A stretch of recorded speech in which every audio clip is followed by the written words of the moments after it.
Welcome back to another video here from King's Classic Detailing. Today we're going to be showing you part 2 of our 2-part video for our travel trailer. This video is only going to show how to apply wax using a palm buffer. A palm buffer is a very low speed machine that will very easily apply any type of wax.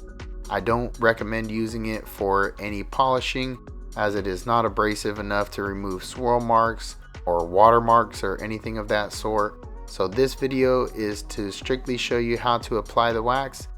Let's get right into the video.